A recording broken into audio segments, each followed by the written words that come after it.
My hands were shaking so hard the paper made a sound like dry leaves. I sat at my own kitchen table, in my own house, staring at a form with my name typed on it in a font too clean to be an accident. Someone had signed my signature. It wasn't mine.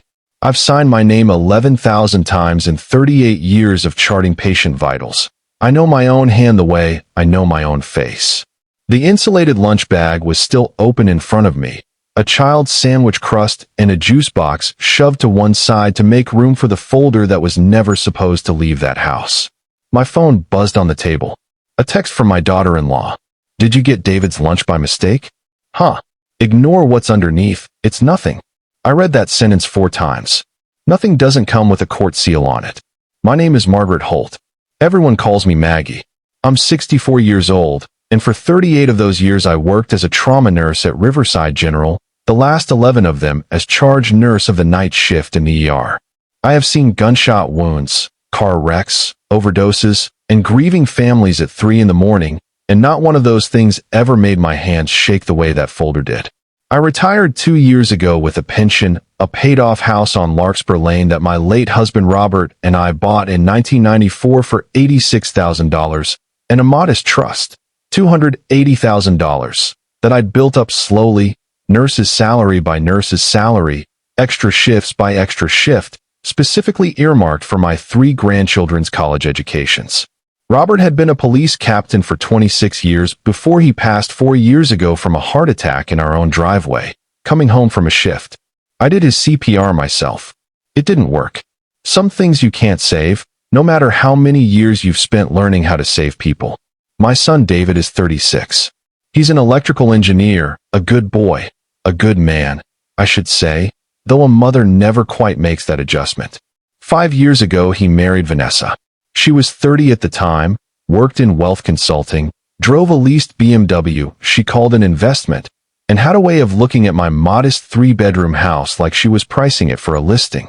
2 years ago, when David and Vanessa wanted a bigger house closer to Vanessa's office, I gave them $150,000 toward the down payment. Nearly all my liquid savings outside the grandchildren's trust, on the understanding, spoken plainly at my own kitchen table with David's hand on mine, that I would move into their finished basement suite when I got older and needed to be closer to family. Not alone. A gift, given in love, with one condition, that I'd have a place and a say in my own family's life. That's the money. That's the family. That's what was at risk the day that Lunchbox showed up on my porch. It started 3 weeks before the Lunchbox, with a dinner I wasn't supposed to remember clearly. Vanessa had invited me over for what she called a casual Sunday, and when I arrived, she was in a cream silk blouse that had never seen a kitchen in its life. Holding a glass of Sauvignon Blanc, she refilled twice before the chicken even came out of the oven.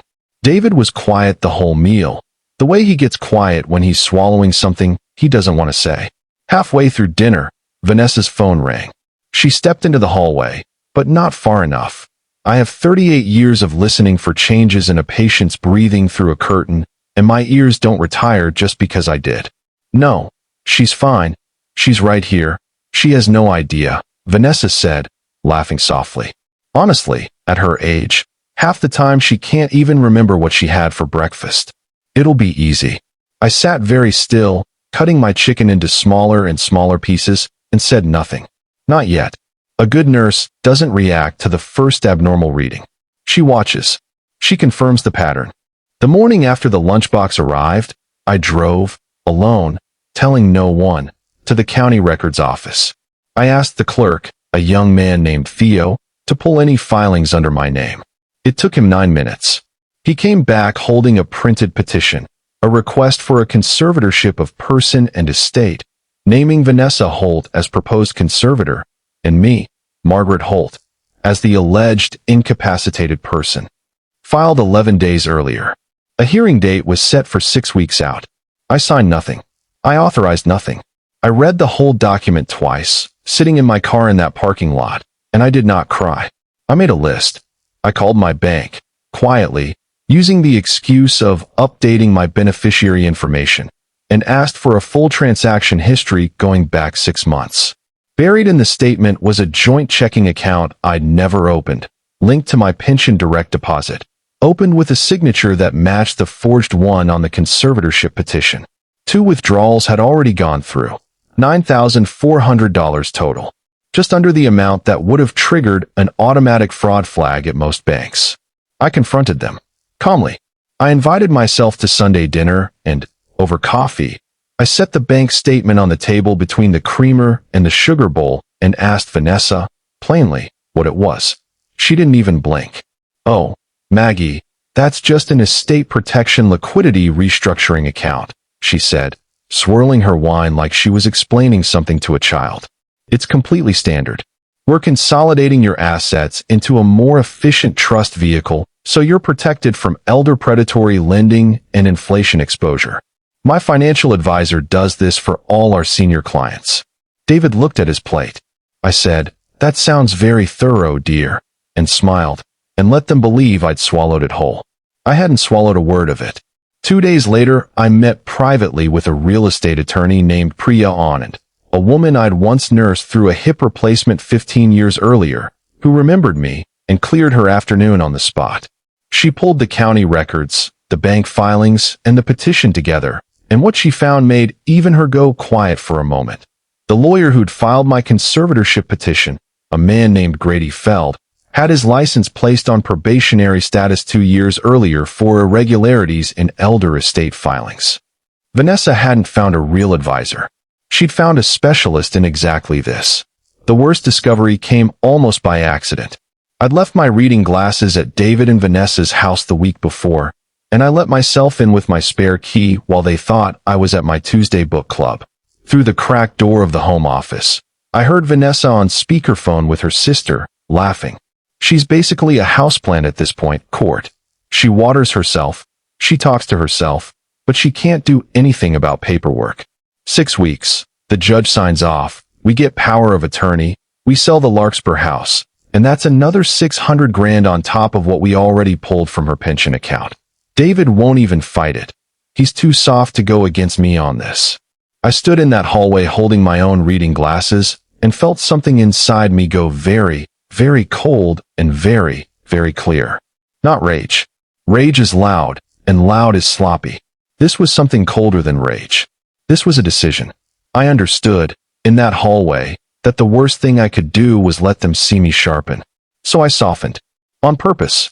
Deliberately. The way I once learned to slow my own pulse before a difficult force stick on a screaming child. Because calm is a tool, not a feeling.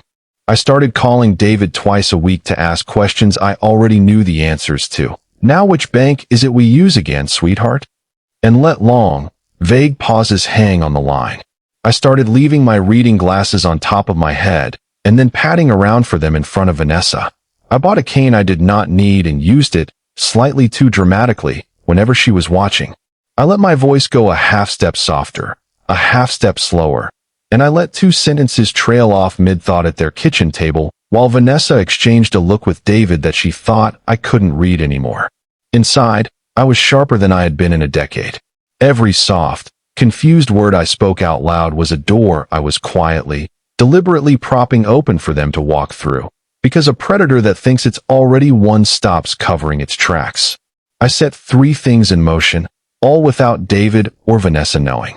First, I asked Priya to draft a real power of attorney document, one that looked, at a glance, exactly like the kind of paper Vanessa's people would want me to sign, and I accidentally let it slip out of my purse in front of Vanessa during a visit, letting her see just enough of it to think I was finally, foolishly, ready to sign something. Second, I scheduled, quietly, discreetly, with Priya's help, an independent psychiatric competency evaluation with a geriatric specialist named Dr. Okonkwo, someone with no connection to anyone in Vanessa's orbit, and passed it with a clean bill of full mental capacity, in writing, notarized, 3 weeks before the hearing. Third, and this was the part that made my old hands shake again, but this time from purpose, not fear. I bought a small recording pen from an office supply store and started carrying it in the breast pocket of my cardigan every single time I saw either of them. I told Vanessa, softly, over the phone, that I'd thought about it, and I was ready to sign that paperwork we talked about, at David's upcoming promotion dinner, in front of the whole family, so it would feel like a celebration, not a burden. She agreed so fast I could hear the smile in her voice. That night my phone sat face down on my kitchen table, and every time it buzzed with a text from Vanessa confirming logistics. The caterer, the toast. Bring the folder, Maggie. I felt my own pulse, steady, low, exactly where I'd trained it to be for 40 years. The dinner was held at a private room in the Wren House, a restaurant David had chosen for his promotion to senior engineer. 22 guests. White tablecloths. My daughter-in-law in a red dress that cost more than my first car. Halfway through the main course, Vanessa tapped her glass with a fork. Before dessert, she announced, smiling around the table, Maggie has something she wants to sign. Just a little estate housekeeping. You know how it is, taking care of our elders. A few polite chuckles. It's really for her own good. Some of you may have noticed she's been a bit foggy lately. I set down my fork. I did not raise my voice. I'd love to sign something tonight, actually, I said, and I reached into my purse and set two things on the white tablecloth, side by side. The folder Vanessa expected, and a second, thicker one she did not.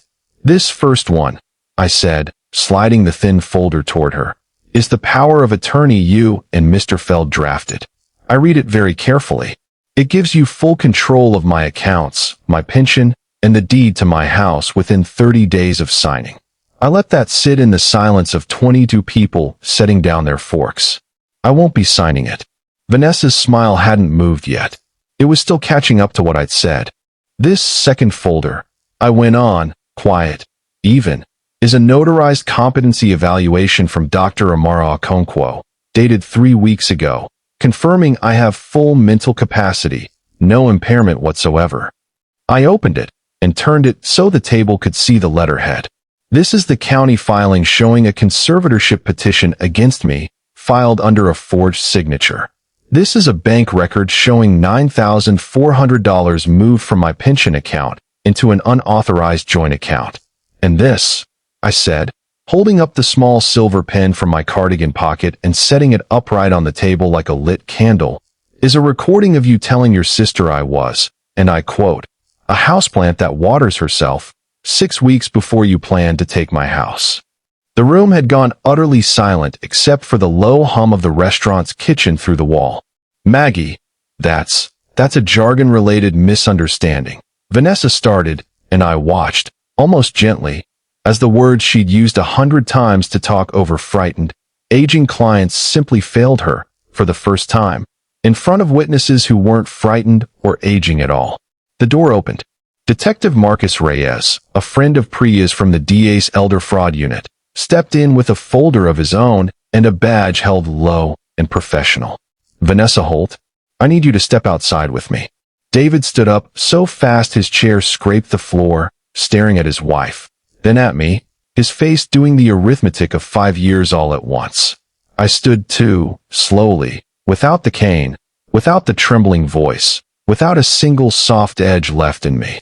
I picked up the forged power of attorney off the tablecloth and tore it in half. Once, cleanly, the way you tear a used dressing off a wound that's finally healed enough to breathe. I raised David to be honest, I said, to the whole silent table. And I buried a husband who spent 26 years protecting people from exactly this. I am not confused. I was never confused. I was patient. There's a difference, and tonight you learned it. Within 6 weeks, the consequences arrive the way consequences do when you've built your case on paper and patience instead of anger. Vanessa was charged with forgery, financial exploitation of an elder, and identity fraud. She pled to a reduced set of counts, received 5 years of probation, for 100 hours of community service, and was ordered to repay the full $9,400, plus restitution fees. Her employer, a wealth management firm that took fiduciary duty seriously, terminated her within the week her arraignment hit the local news. Grady Feld, the attorney, had his law license permanently revoked by the state bar 6 months later, following a pattern of conduct investigation that Priya's firm helped surface once mine wasn't the only name on file. David filed for divorce 11 days after the dinner. He didn't fight for the house Vanessa had pushed to sell. He moved back, temporarily, into my basement suite, the very space I'd once been promised, now used the way it should have been all along, as shelter for family in crisis instead of a lever for taking a mother's home. And I made sure grace found its way to the people who deserved it. Vanessa's younger sister Courtney, the one on that speakerphone call, wrote me a shaking, tearful apology letter admitting she hadn't known how far Vanessa's plan had gone, only that something felt wrong. I forgave her, plainly, and helped her find a job reference when her own connection to the scandal cost her one.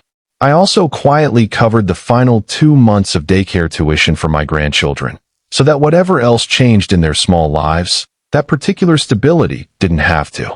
It was a Thursday night in November, raining hard, 8 months after the dinner at the Wren house, when I heard knocking at my front door.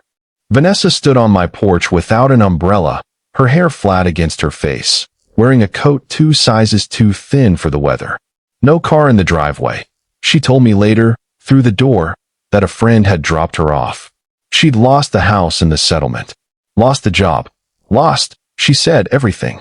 Maggie, please, she said. I have nowhere else to go. I know what I did.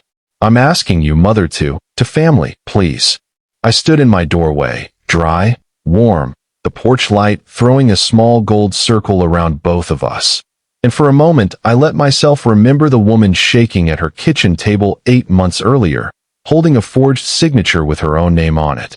I hope you find your footing, Vanessa, I said, quiet, steady, without an ounce of cruelty in it, and without an ounce of yielding either. But this house was never yours to take, and it isn't yours to stand in now. I closed the door. Gently. No slam.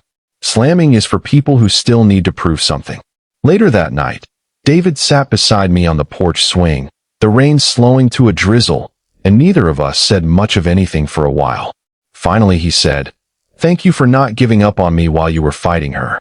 I told him the truth, that I never once thought of it as fighting him, only as protecting what Robert and I built, so that it would still be standing for the people who actually deserve to stand in it. If there's one thing 38 years in an emergency room and one very quiet family betrayal taught me, it's this.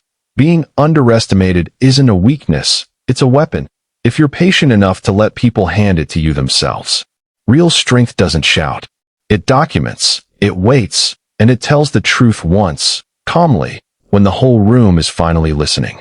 If someone in your life has ever mistaken your kindness for confusion or your patience for weakness, I want to hear about it in the comments below. And if this story meant something to you, hit like, subscribe, and share it with someone who needs the reminder that quiet strength always wins in the end.